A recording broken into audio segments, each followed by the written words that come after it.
রমাদান মাসে ওষুধের মাধ্যমে মাসিক বন্ধ রেখে কি রোজা রাখা যাবে? রমাদান মাসে মহিলারা রান্না করার সময় কি লবণ চেক করতে পারবেন? রোজা রাখা অবস্থায় কি হিজামা করা যাবে? রমজানে ওমরা করার বিশেষ কোনো ফজিলত আছে কিনা? ওমরা করার কি নির্দিষ্ট কোনো সময় আছে? মহিলাদেরও কি মিসওয়াক করতে হবে? মহিলাগণও কি মিসওয়াক করলে হাদিস বর্ণিত সওয়াব পাবেন? আজানের কতক্ষণ আগে সাহারি খেয়ে শেষ করা উচিত? রোজা রাখা অবস্থায় পিরিয়ড হয়ে গেলে করণীয় কি? সাহারির মূল ও উত্তম সময় কখন? প্রিয় দর্শক, আর বিলম্ব না করে চলুন আপনাদের প্রশ্ন উত্তর দেওয়ার পালায় প্রবেশ করি। বেলাল হোসেন আপনি লিখেছেন, জীবনের অনেক রোজা কাজা রয়ে গেছে, এখন কি আমি আগে পেছনের রোজাগুলো কাজা আদায় করব নাকি এই রমজানের রোজাগুলো আগে রাখবো? দেখুন, জীবনের যদি অনেক রোজা আপনার কাজা হয়ে থাকে ইতিপূর্বে, তাহলে সেক্ষেত্রে সে রোজাগুলো এই রমজানের আগে আগে আপনার রেখে ফেলা উচিত ছিল, কর্তব্য ছিল। এখন তো রমজান চলেই এসেছে, অতএব এই রমজানের রোজাগুলো আপনাকে রাখতে হবে। এই রমজান শেষ হওয়ার সঙ্গে সঙ্গেই আপনি বিলম্ব না করে বিগত বছরের বিগত জীবনের যে রোজাগুলো আপনার কাজা হয়েছে সেগুলো রেখে ফেলার চেষ্টা আপনাকে অব্যাহত রাখতে হবে। মিজান হাসান আপনি লিখেছেন, রমজানে ওমরা করার বিশেষ কোনো ফজিলত আছে কিনা? ওমরা করার কি নির্দিষ্ট কোনো সময় আছে?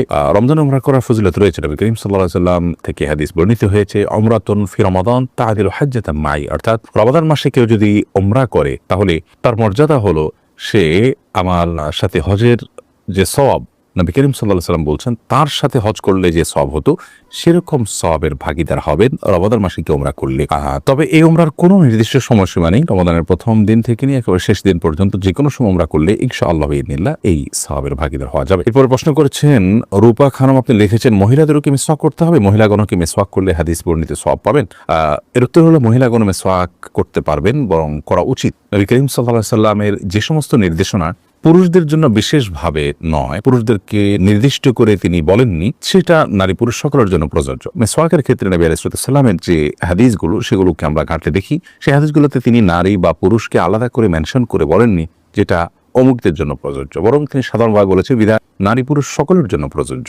তাছাড়া মিসওয়াকের যে উপকারিতা সেটা পুরুষদের উপর যেরকম বর্তায় নারীদের উপর একইভাবে বর্তায়, বিধায় তারাও অধিক পরিমাণে মিসওয়াক করবেন। মিসওয়াকের যে জায়গাগুলো আছে সেগুলোতে মিসওয়াক অধিক পরিমাণে করবেন। মিসওয়াক বিষয়ে আমাদের একটা ভিডিও বক্তব্য আছে, কোন কোন জায়গায় মিসওয়াক করতে হবে, 7টি জায়গায় মিসওয়াক করার কথা বিভিন্ন হাদিস থেকে আমরা জানতে পারি, সেগুলোকে আমরা একত্র করে দিয়েছি।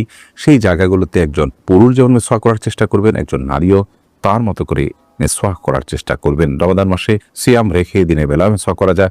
নবী করিম সাল্লাল্লাহু আলাইহি ওয়াসাল্লাম এত বেশি সংখ্যক মিসওয়াক করেছেন রমজান মাসে রোজা রেখে যে আয়েশা রাদিয়াল্লাহু তাআলা বলেছেন গুণে শেষ করা কঠিন হবে। এর পরের প্রশ্ন হলো, রমাদান মাসে মহিলারা রান্না করার সময় কি লবণ চেক করতে পারবেন?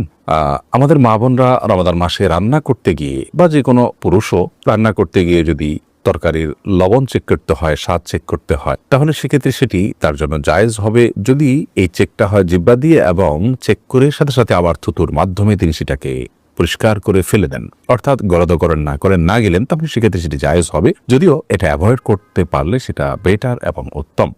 যদি কারোর সন্দেহ হয় যে রান্নাটা ঠিক মতো হলো কি হলো না, মানুষ খেতে পারবে কি পারবে না, লবণ হলো কি হলো না, কম বা বেশি হলো কি না, তাহলে সেক্ষেত্রে তিনি পরখ করতে পারবেন। তবে জিহ্বার আগায় নিয়ে সেটাকে আবার খুব ভালোভাবে থুতুর সাথে ফেলে দেওয়ার চেষ্টা তাকে করতে হবে, তিনি ফেলে দিতে হবে। এর মাধ্যমে ইনশাআল্লাহ তাআলা তার এই চেক করাটা জায়েজ হবে। তবে যাদের মোটামুটি অনুমান হয়ে গেছে, আন্দাজ হয়ে গেছে, খুব একটা প্রয়োজন হয় না, তারা এটা অ্যাভয়েড করতে পারলে অবশ্যই বেটার এবং ভালো। এরপর ইমাম হোসেন আপনি লিখেছেন, রোজা রাখা অবস্থায় কি হিজামা করা যাবে? রোজা রাখা অবস্থায় হিজামা করা যাবে কিনা, হিজামা করলে রোজা ভঙ্গ হবে কিনা, এ বিষয়ে কাপিং থেরাপি বা হিজামা যেটাকে আমরা বলছি, এইটিকে এ বিষয়ে ফোকাহ ইকরামদের দুটি মত রয়েছে। বেশিরভাগ ফোকাহ ইকরামের মতেই হেজামা করলে রোজা ভঙ্গ হবে না, কারণ আবু সাঈদ খুদরি রাদিয়াল্লাহু তাআলা বর্ণিত সেই প্রসিদ্ধ হাদিসটি থেকে আমরা জানতে পারি নবী করিম সাল্লাল্লাহু আলাইহি ওয়াসাল্লাম রোজা রাখা অবস্থায় সিয়ামরত অবস্থায় তিনি হিজামা গ্রহণ করেছেন, অতএব এটি রোজা ভঙ্গ করবে না। এটি হলো জমহুর উলামা ইকরামের মত। যদিও ফোকাহে হানাবেলা বা আহমদ ইবনে হাম্বল রাহিমাহুল্লাহর যে থট, সে থটের অনুসারে উলামা ইকরামের কেউ কেউ যেমন ইবনে তাইমিয়া রাহিমাহুল্লাহ, ইবনে বাজ রাহিমাহুল্লাহ, ইবনে উসাইমিন রাহিমাহুল্লাহ সহ অনেকের মতেই যদি রোজা রাখা অবস্থায় কেউ হেজামা করেন তার রোজা ভঙ্গ হয়ে যাবে। এবং এক্ষেত্রে তারা সেই হাদিস দিয়ে থাকেন যে হাদিসের নবী আলাইহিস সালাম বলেছেন আফতাল হাজিমু ওয়াল মাহজুম। সেই হাদিসের অনেক ব্যাখ্যা, অনেক বিশ্লেষণ, অনেক আপনার জবাব প্রথমত উলামা ইকরাম দিয়ে থাকে।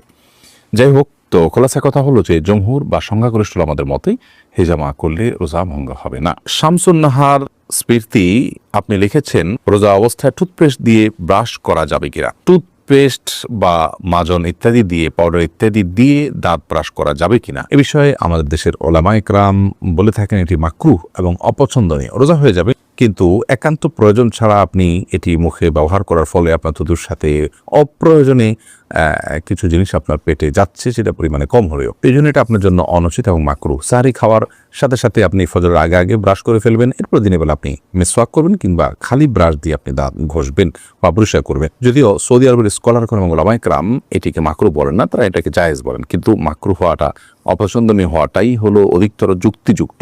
কারণ টুথপেস্ট এটি আমাদের থুতুর সাথে ভেতরে চলে যায়, হোক না সেটা পরিমাণে কম, তো এটিতে একান্ত প্রয়োজন নাই, যার কারণে আপনি সারির আগে আপনি টুথপেস্ট দিয়ে ব্রাশ করেন, পরবর্তীতে খালি ব্রাশ কিংবা মেসওয়াকের অভ্যাস গড়ে তোলেন। যে দিনের বেলা আপনি খাদ্য গ্রহণ করছেন না বিধায় এটা নিয়ে খুব বেশি পেরেশান থাকারও কোনো কারণ নেই।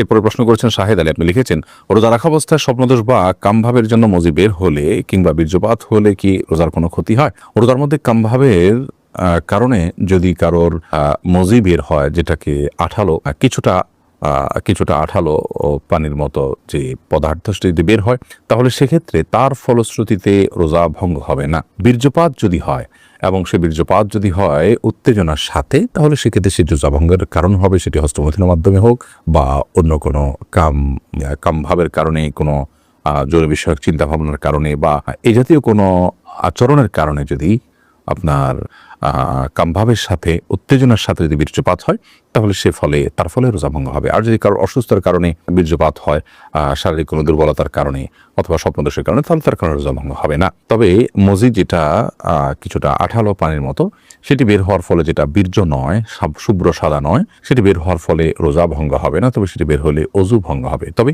রোজা রেখে আপনার মজি বের হতে পারে এরকম কোনো চিন্তা ভাবনা, কল্পনা বা আচরণ থেকে বিরত থাকা উচিত। সিয়ামের যে মৌলিক লক্ষ্য আছে সেই লক্ষ্য সাধনের স্বার্থে এবং প্রয়োজনে। তানজিনা, আপনি লিখেছেন রোজা রাখা অবস্থায় পিরিয়ড হয়ে গেলে করণীয় কি? পিরিয়ড যদি হয়ে যায়, তাহলে ওই দিনের যে সিয়ামটা আছে, ওই সিয়ামটা আপনাকে পরবর্তীতে রমজানের পরে রেখে দিতে হবে। আর পিরিয়ড হয়ে গেছে, এখন আপনি অন্য রোজাদার সামনে আপনি খাদ্য গ্রহণ ইত্যাদি থেকে বঞ্চিত থাকবেন এবং ওইভাবে পার করবেন। মাইশা ইসলাম, আপনি লিখেছেন রমজান মাসে ওষুধের মাধ্যমে মাসিক বন্ধ রেখে কি রোজা রাখা যাবে? এটা অনেক বোনের জিজ্ঞাসা। রমজান মাসে মাসিক বন্ধ করার জন্য ঔষধ সেবন করে যদি কেউ রোজা রাখেন, তাহলে সেক্ষেত্রে সেটি তার জন্য জায়েজ হবে। শর্ত হলো সে ওষুধের মাধ্যমে কোনো বড় ধরনের শারীরিক ক্ষতির মুখোমুখি হওয়া বা কোনো প্রকার সাইড এফেক্টের আশঙ্কা না থাকতে হবে। যদি ওষুধ সেবন করার মাধ্যমে বড় কোনো ক্ষতি না হয়, তাহলে সেক্ষেত্রে এটি গ্রহণ করে আপনি মাসিক বন্ধ রেখে সিয়াম পালন করতে পারবেন, কোনো অসুবিধা নেই। যদিও উত্তম হয় স্বাভাবিক অবস্থার উপরে ছেড়ে দেয়া, কারণ আল্লাহ রাব্বুল আলামিন যে অবস্থা রেখেছেন সে অবস্থার উপরে থাকতে পারলে বেটার। তবে হ্যাঁ, অনেকে আছে রমজানের পরে রোজাগুলো রাখাটা তাদের জন্য চ্যালেঞ্জিং হয়ে যায়, কঠিন হয়ে যায়, তাহলে সেক্ষেত্রে তারা ওষুধ সেবন করে এই রোজাগুলো রাখতে পারবেন, রমজান রোজাগুলো রাখতে পারবেন, কোনো অসুবিধা নেই। শর্ত হলো সাইড এফেক্ট এর মাধ্যমে বড় কোনো ক্ষতির মুখোমুখি হওয়ার আশঙ্কা না থাকতে হবে। কারণ মানুষ নিজেকে ক্ষতির মধ্যে ফেলে দিবে এরকম কোনো কাজ ইবাদত করার জন্য করার নির্দেশনা ইসলাম আমাদেরকে দেয় না। আল্লাহ রাব্বুল আলামিন মাসিকের কারণে আপনাকে রোজা রাখার তৌফিক দেননি, কিন্তু আপনার মধ্যে আক্ষেপ আছে, আপনার মধ্যে আগ্রহ আছে যে আমি যদি মাসিক না হতো তাহলে রোজা রাখতাম। তো এই যে একটা আপনার আকুতি, এই যে আপনার আকুলতা, এটার কারণেই আল্লাহ তাআলা রোজা না রাখতে পারার পরও আল্লাহ রাব্বুল আলামিন